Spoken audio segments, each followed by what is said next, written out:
Well, we got a beautiful day today. Still nobody's cutting grass. I mean, I have a chainsaw here and a weed eater waiting on carburetors to come in so I can get those changed out. But business is still slow. Oh well. You know, as long as we're getting some stuff in, I guess that's all that matters. I guess everybody has a slow year. Maybe that's just what it is. Anyway, the grass really isn't growing. I mean, let's see, we're at Wednesday, and I cut it the Sunday before last. So it's over like a week and a half now since I cut grass. And it really doesn't need it. It's just not growing. And the, I forget what you call it, but there's weeds down here. And they're basically dying because it got so cold. So it's all right. I'm sure something will come in eventually. I mean, we went down to across the bridge over a lake the other day. Actually, I'll explain what happened in a second. But there was no boats in the water. So, I mean, usually in the summertime, that lake is just absolutely filled with boats. It's a tourist destination. There's Girly. I'm sorry, Red. So, what was it? So, the other day I wanted to go and buy another gas can. And that way I could have 4 gas cans. My thinking is because the gas station just sold to a I don't know, a company that has 50 other stores. They do gas stations, storage units, and car washes. So they have 50 other stores in the Missouri area, in the central Missouri area. So they just bought the local mom and pop gas station. Now the mom and pop gas station was just top of the line. I think it was built in 1979. No, it might not. I might be mistaken. It might have been sooner than that. But regardless, it's a very nice. It was sooner than that. But what year was it built? Anyway, I can't remember. Anyway, so it was built recently. It's got the brick out, you know, the siding, all the fancy coolers. I mean, it's a really nice gas station. Pretty modern. So when we moved here, I thought that was pretty neat, actually. Well, they sold to this bigger company, and overnight they raised the gas prices. Of course, anytime somebody brings up the gas prices, well, that happens everywhere. No, you can drive to the next big town and it's 30 cents cheaper. And it took almost a week of arguing, not from just me, but from several people, that the prices haven't changed. Even the guy that has bought this gas station has gas stations in that next town that is 30 cents less than what he's selling it here for. The reason he is selling it here is because we're kind of in the middle of nowhere. So as the tourists drive from one side, from Kansas City, to the lake, they're driving through here. So they can get more money from the tourists is the idea. They're not worried about the few hundred people they're going to lose, maybe not even that many, from this area, because we're going to go over to that other town and get gas. So we just have to plan out our trip is all we have to do. So the gas can, I was going to get an extra gas can. That way I would have 2 cans for the lawnmower repair business and the generator. And if I needed to put gas in the truck before we needed to go into town to buy groceries, I could put the other 2 cans into the truck. That would give us extra gas. And just fill them up every time we go to that other town. And we could save 30 cents per trip, per gallon. So my thinking is we're going to save about $8 to $10 per trip, per fill-up, by going to that other town, only when we need to go for other stuff, like grocery shopping, where we're going to go anyways. So that was kind of the idea. Well, as we're driving into that other town, on the bridge that goes over the lake, there was a gas can laying on the side of the road. So I turned around to come back to get that gas can. And I thought, hey, I just saved myself 20 bucks. I don't have to go get another gas can. So I pick it up, put it in the back of the truck. Oh, that was frightening. I mean, we're like, I don't know. I'm probably exaggerating, but we're like 100 feet above the water. And I can look down, I can see the water. The bridge is bouncing every time a car goes over. I mean, this is a huge bridge. I mean, it's a newer bridge, but it's still huge. And cars are whizzing by. I mean, there's three things that are just like, oh man, it just overwhelmed the senses. So it's quite frightening. So anyway, I got this gas can and got back on the road, turned around, and we headed back into town to get, you know, our Walmart trip done and our groceries. And so we stopped at the gas station, and I filled up a can that I already had, plus this can I just found. Well, that can had a crack in the seam, and it's leaking gas. Well, fortunately, we got the gas at Walmart, so I just ran across over to the automotive section. After I paid for the gas and everything, we drove across over to the automotive section. I ran in, I got another gas can. I bought it for 20 bucks in the automotive section, ran back out, and I dumped that gas from that leaky gas can into the new one. I was trying to be miserly and save a dime, but I didn't lose that much gas. It wasn't a bad leak, but we'd have never made it home with it. And besides, if we had made it home, I wouldn't have had any place to put it. So, I mean, I'm not on any extra money, because I'm sure some troll's going to say, that's just a stupid idea. You shouldn't have done that. And then, you know, hindsight's always 20/20. But I thought, hey, if I could save 20 bucks, I was going to. So I didn't spend any extra money. I was going to buy the gas can anyways. It was just. The thing is I'm like the most unluckiest person in the world. If it had been my father, that thing would have been brand new with a perfect pour spout with a $50 bill laying up underneath it, and for some reason somebody would have taped a $1 million lottery ticket to it.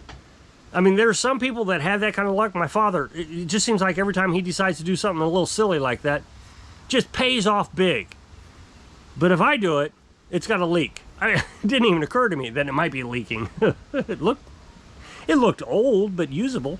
I mean, why would have somebody have that in the back of their truck if it was leaking? Did they just throw it out because it was leaking? I don't know. Maybe it was hit by a car after it came out, or it hit the ground so hard it cracked the seam. Could have been something like that. But like I said, I remember back in the 70s, I mean, huge snowstorm, blizzard conditions. I'm sure everybody remembers it, whatever year that was, 79 or 80. Huge snowstorm. And for some reason, we went to Hillsboro. I remember that very clearly. I don't even know what we were doing. I mean, we had a two-wheel drive truck. It wasn't like, but he's driving through the snow, and he sees this shovel out in the middle of the road. And he stops and picks it up, and it's like a brand new shovel. I mean, he just always had that kind of luck. Just, oh well. But I did learn some stuff about this town that, I don't know, I guess I was a little surprised by. I thought that the bulk of the community liked our small town atmosphere. I just got that impression, although I don't go out and meet people, so obviously I can't really say that for 100%. So a while back, a couple of years ago, this lady has been trying to make huge improvements to the town, and I was fine with what she was doing. I really didn't. I don't know if I agreed with it or disagreed with it. It really didn't matter to me at that point. I understood what she was doing, and okay, great. Well, then she started talking about school money, you know, taking money from the school to improve the community, and then she wanted to pave the roads, and then she wanted to expand. Now remember, we're unincorporated, and in 2015 the town actually voted to unincorporate. So that's what actually gave me the impression the town wanted to remain small. They didn't want the big taxes and the big burden of all that stuff. So we live just outside the city limits of this unincorporated town.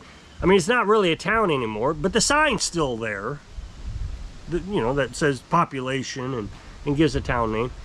We live just outside that sign. But it became clear if they were to reincorporate this town, that they wanted to expand the town out to also include the gas station and all that other stuff that's outside the city limits, which would make sense because then you can get that tax revenue. And then they were talking about they would like to expand it by at least 2,000 people, get a healthcare facility in here, some fast food restaurants. So it's going to, it would grow pretty quick. That means you got to have a sewer system and a water tower. You would have to have a government. And with that much infrastructure now, you got, the fast food restaurants and healthcare facilities. You would have to have a police department, obviously. So now you're being taxed more and more. Your property taxes would go up. And we picked this town because it just unincorporated. That was a real selling point for us. A lot of people criticize us because there's so much traffic in the area and that we're not isolated a million miles away. But this was perfect for us. Absolutely perfect. I mean, we're close enough to the gas station that if we need gas or we need something, we can go there. Hardware store, a mom and pop grocery store up there. So it's not like we're just completely isolated from the world.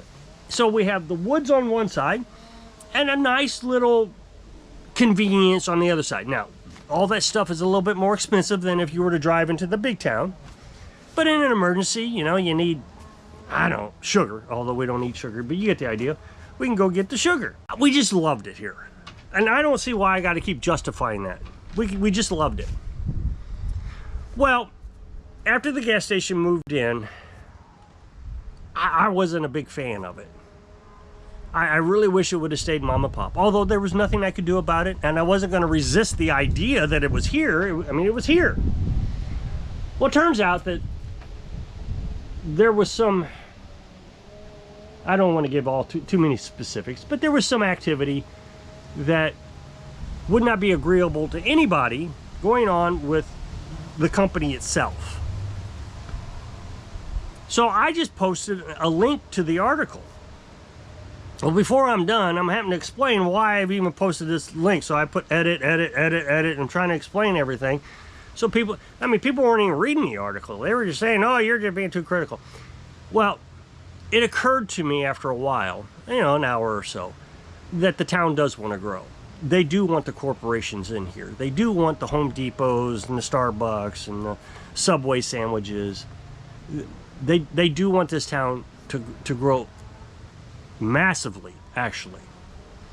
Which really doesn't make any sense to me since, just, 11 years ago, they unincorporated this town. If you're trying to grow a town, the one thing you don't want to do is unincorporate, because now when you have to reincorporate, you got to have that infrastructure in place. This town was let's say it was corporated 100 years ago. I'm being a little dramatic, but let's say it was 100 years ago. It became population center with signs. This is an incorporated town. Well, you didn't have to have all the modern infrastructure that you would have to have now if you decide to incorporate a town. So, water tower, sewer system, all that. So now that you have unincorporated, you've reset it. So now, if you want to reincorporate, you have to have all that infrastructure. Where are you going to get the money? So now you got to raise taxes. In order to raise taxes, you got to have a petition to incorporate. It's a cycle that I'm just absolutely blown away by. How are they going to get the money? Well, they're actually taking up donations is what they want. So I realized, I need to delete this post. Because I didn't want to be like the only guy in town. I don't agree with this. I don't agree with it, but I didn't want to be that guy. So one of the original members of this town, their name, he commented on the post, and that's when I realized, I need to back off this. This is not a fight I want to get involved with. If the town has already decided. So I sent him a personal message and I said, I'm sorry, I didn't realize that so many people were in favor of growing this town. And he was fine. He wasn't upset with me at all. He understood what my perspective.